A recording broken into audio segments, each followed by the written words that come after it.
Everyone has weaknesses, so why are we so obsessed with trying to fix all of our weaknesses, to get rid of them, to be a better person, to be more productive? Is this supposed to make us happier? After trying to do just that for many years, I really doubt it. I think the thing that will make us happier in life is simply doing more of the things that bring us joy.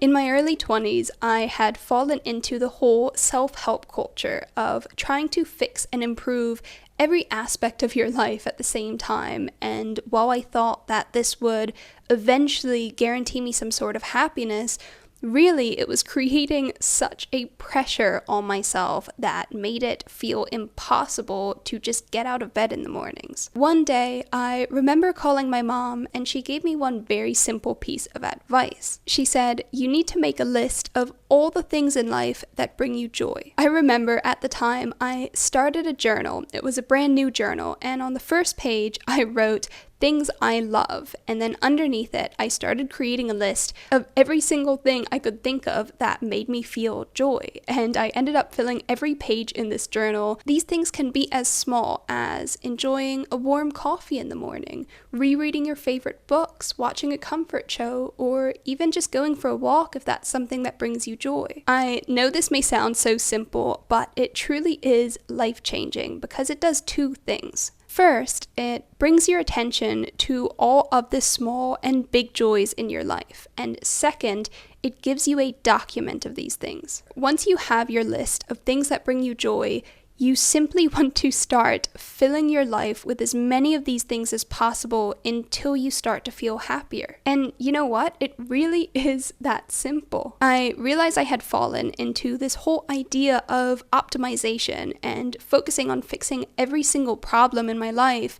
But is that actually necessary? Is that helpful? We really have limited time, and our thoughts can only entertain so much each day. While I believe it's important to try and improve yourself, to work on your weaknesses, I'm really beginning to see the value in simply doing more things that make you happy, and trusting that this will almost push out the rest. It's just how whatever you choose to focus on is what you begin to notice everywhere. If you are focusing on all of your own flaws and weaknesses, then you are going to feel like you're constantly falling behind. However, if you focus on the joy in moments, you will soon start to notice just how much there is to love about life, and that existence is enough to be able to enjoy it all. It's now been years since I received this advice from my mom, and it has had a really positive impact on my life. It is something that I still try to practice and bring myself back to,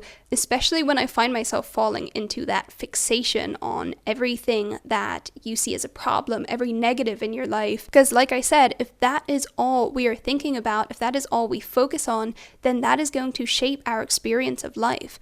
That is going to form all the components that make up our day, our beliefs, our mindset. And it's almost ironic because ultimately by trying to, for example, be more positive, be more confident, improve yourself in all of these ways, what you're actually doing is focusing on how much you lack these things, where you aren't good enough, and eventually it can end up making you feel so much worse. So although it's easy to make a list of these sort of problems or bad habits that we may have in our life, I honestly believe it's not worth focusing on too much. Of course, you could try to make this list and put in the effort to cut out each and every one, but what are you putting in its place? We fear uncertainty and emptiness more than we fear our bad habits themselves. I remember once asking my grandma why she wasn't interested in this book I had that teaches you how to overcome your weaknesses. She simply laughed and said, "Everyone has weaknesses." And at the time, I remember being really frustrated by this answer because I couldn't wrap my head around it. How can you be aware of your weaknesses and not be trying to fix them? How can you accept that in yourself and just be content living that way? But now I think I'm starting to understand her a lot better. I think to a certain extent that she is right. Everyone has weaknesses, so why are we so obsessed with trying to fix all of our weaknesses, to get rid of them, to be a better person, to be more productive? Is this supposed to make us happier? After trying to do just that for many years, I really doubt it. I think the thing that will make us happier in life is simply doing more of the things that bring us joy. I've also noticed that there is momentum in joy. When we are intentional about our life, the joy we experience creates its own resistance to our bad habits. For example, I recently had planned a little movie night for myself at home, and I had wanted to watch The Labyrinth, which is a very nostalgic, special movie to me.